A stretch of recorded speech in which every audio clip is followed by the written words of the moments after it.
Hello, welcome to What a Month from the Emmett County Archives. I'm Sarah Morphew. And I'm Jason Vedder.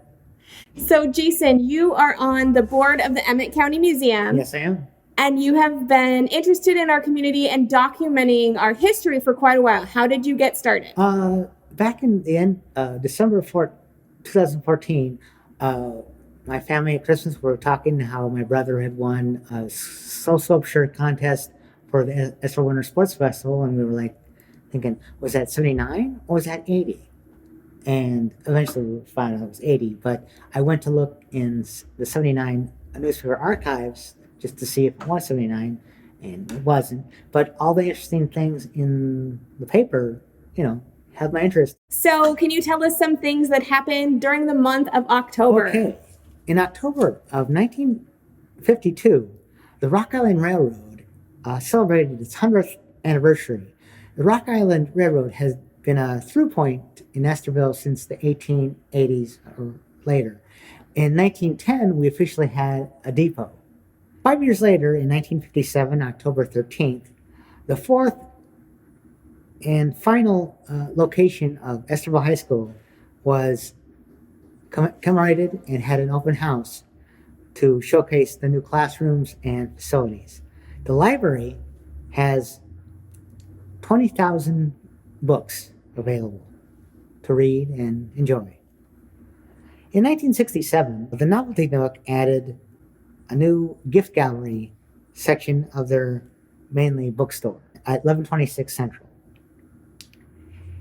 In 1969, LCC sponsored the play The Fantastics at the Little Theater at the high school, but there was only 250 seats available for sitting, so people had to make the reservations quickly.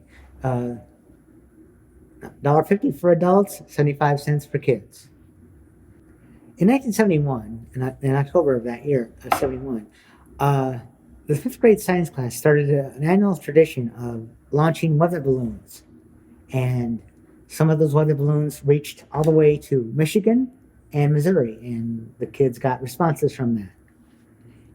And then a year later, in October of 72, the college commemorated and dedicated their new building on 18th Street. Previously, they were at the Rotunda, and then they moved. It has a square feet at the time of 18,000. Wayne Trim, Dr. John Powers, Dr. James Coffey, and Attorney William Anderson, all were there from 1 to 5 to give tours of the classrooms and new facilities. Refreshments were served.